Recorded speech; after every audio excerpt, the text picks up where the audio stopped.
میں یہ واقعہ ہزاروں دفعہ سنا چکا ہوں، ہر دفعہ ہی ایسے رونے بیٹھ جاتا ہوں کہ پھر میں وہاں نہیں کھڑا ہوتا، پھر میں وہاں ابوا پہنچ جاتا ہوں۔ میں دیکھتا ہوں 6 سال کی عمر میں میرے نبی کو اللہ نے یہاں اتنا بڑا امتحان دیا کہ جنگل میں ماں کو موت دے دی۔ 25 سال کی عمر میں ماں مر گئی، اچانک مر گئی، کوئی بیماری نہیں، کچھ نہیں، جس کو آج ہم ہارٹ اٹیک کہتے ہیں، ہارٹ فیلئر کہتے ہیں۔ اتنا آخری جملہ کہا، کل حی میت و کل جدید بال وقد ولدت طہرا۔ بولا نہیں جا رہا تھا تو بجھتے بجھتے بھڑکتی شمع نے کہا، بیٹا ہر زندہ نے مرنا ہے، ہر جوانی نے ڈھلنا ہے، لگتا ہے تیری ماں کا آخر آ چکا ہے، لیکن میں نے ایک بچہ جنا ہے جو سارے عالم کو پاک کر دے گا۔ اور شمع خاموش ہوگی۔ کس طرح انہیں دفن کیا، میں وہاں کھڑا یہی سوچتا رہا کہ یہاں قبر بنائی کیسے ہوگی؟ تو پتھر ہیں، کوئی لوگ گزرے ہوں گے یا پتھر جوڑ کے، جب ام ایمن نوکرانی ساتھ ہیں، ان کو لے کر نیچے اتری، اونٹنی کے قریب پہنچی تو آپ نے ہاتھ چھڑایا اور پھر بھاگے، پہاڑی پہ چڑھ گئے۔ ام ایمن پیچھے گئیں تو وہ منظر تھا کہ شاید اس وقت عرش بھی رو رہا ہوگا کہ اللہ کے نبی نے ماں کی قبر کو چمٹایا ہوتا سینے کے ساتھ، قبر پہ ایسے گرے پڑے تھے۔ اور جب ام ایمن قریب آئیں تو وہ نوحہ کہہ رہے تھے کہ پتھر بھی پگھل رہے تھے کہ ماں جی آپ کو تو پتا تھا آپ کے سوا میرا کوئی نہ تھا، آپ مجھے چھوڑ کے کیوں چلی گئی؟ آپ مجھے چھوڑ کے کہاں چلی گئی؟ ام ایمن نے اٹھانا چاہا، انکار کر دے گا، میں نہیں جاتا، میں نہیں ماں کو چھوڑ کے جاتا۔ کھینچ کے لے گئیں، گھسٹتا ہوا بچہ پہاڑ سے اتارا۔ 2 دن روتے روتے مکے کا سفر ہے، پھر کھانا بھی بند ہو گیا، پینا بھی بند ہو گیا، سوائے زمزم کے چند گھونٹ پانی کے سارا دن نہ کھاتے تھے نہ پیتے تھے، اکیلے بیٹھے رہتے، نہ ماں نہ باپ نہ بھائی نہ بہن۔ اللہ 57 سال کے بعد ماں کی قبر پر پہنچے اور قبر کے سرہانے آ کر بیٹھے، گوڈے اوپر اٹھائے اور ہاتھ یہاں رکھے اور سر گوڈوں میں دے دیے، جیسے چھوٹے بچے رونے کی پوزیشن بناتے ہیں۔ یہ چھوٹی جگہ میں دکھا نہیں سکتا،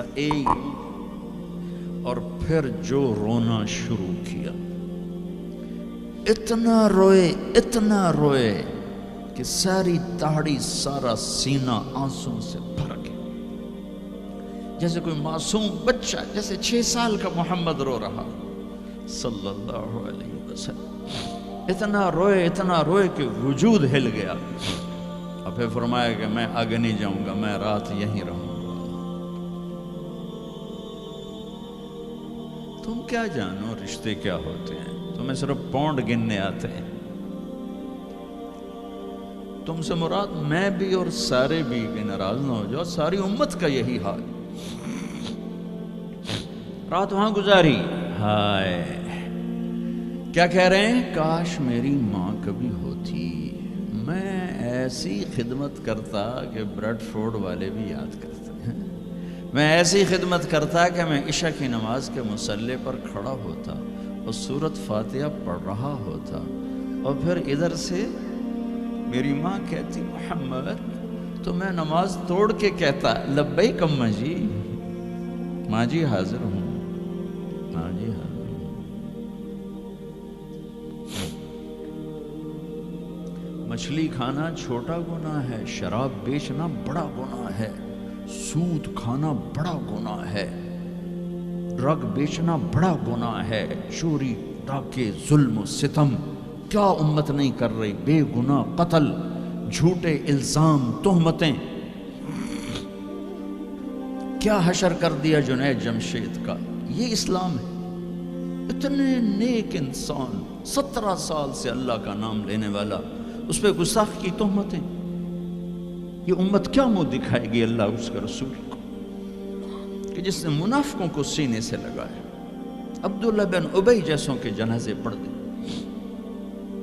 کہاں چلے گئے، کہاں ڈوب کے.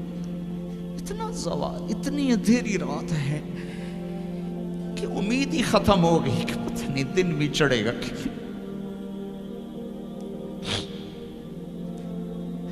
دین کے نام لینے والے جب دین کو ذبح کرنے پہ آ جائیں، ممبر پہ بیٹھنے والے جب نفرتوں کی آگ بھڑکانے لائے، کس سے غلطی نہیں ہوتی. ایک پاک انبیاء کی ذات ہے جن کی زبان پہ اللہ بولتا. باقی طارق جمیلہ روزانہ مجھے 40 سال ہو گئے بیان کرتے ہوئے، میں خطا نہیں کروں گا تو اور کیا کروں گا. مجھ سے پوچھو تو صحیح، میں غلطی سے کہہ گئے، جان بوجھ کے کہہ گئے، ہو سکتا میں نے غلطی سے کہہ دیا. اللہ نے توبہ رکھی ہے، کفر کی توبہ. یہ میں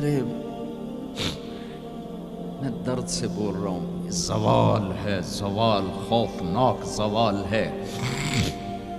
جب ممبر پہ بیٹھنے والے دین سے اتنے دور چلے گئے، عوام کا کیا. طلیحہ نے نبوت کا دعویٰ کیا اور لڑائی کی صحابہ سے. عکاشہ بن محسن جیسے بدری صحابی کو شہید کیا، اتنے بڑے مقام کے صحابی کو شہید کیا. اور حضرت عمر کے زمانے میں توبہ کرنے آیا، آپ نے گلے لگا لیا، توبہ تو سب کفر کے نبوت کے دعوے. میرا اللہ کہتا میں تو ہر بیان میں کہہ رہا ہوں کہ دھرتی گناہوں سے بھر کے ایک دفعہ کہو یا اللہ میری توبہ، تو اللہ کہتا جاؤ سب معاف کیا. یہ میں زوال بتاؤ. آج امت کتنی پستی میں چلی گئی ہے، کس قدر فرقہ واریت نے ایک اجتہا کی شکل اختیار کر لی ہے. ایک دوسرے کو سلام کرنے سے کہ کافر کافر کافر، کتے خنزیر. میرا نبی ایسے بولتا تھا. میں انسان ہوں، بول رہا ہوں، بولتا بولتا کوئی غلط جملہ بول سکتا. گستاخی کا جان بوجھ کے کرنے والا یقیناً دارہ اسلام سے عمل چھوڑنے سے آدمی کافر نہیں ہوتا. گستاخی کرنے سے، نماز چھوڑنے سے کافر نہیں ہوتا، گناہ گار ہے. نماز کی گستاخی کرنے سے وہ دارہ اسلام سے نکلتا ہے، لیکن اس کے لیے بھی توبہ کا دروازہ کھلا ہوا ہے. لیکن یہ کتنا تعصب ہے، نفرت ہے کہ ایک آدمی کی 17 سال کی پاک زندگی کو ایک غلطی پر کفر بنا دیا. یہ گراوٹ ہے، زوال ہے. ہمیں بندر خنزیر بنانے کے لیے فرقہ واریت ہی کافی تھی. اس کملی والے کو دعائیں دو جس نے حسن حسین کو ذبح بنا دیا. تمہارے لیے ہاتھ اٹھو، میری امت کے ساتھ کیا کرے گا پوچھ کے ہو. اور وہاں سے جواب آتا ہے ساتھ دوں گا.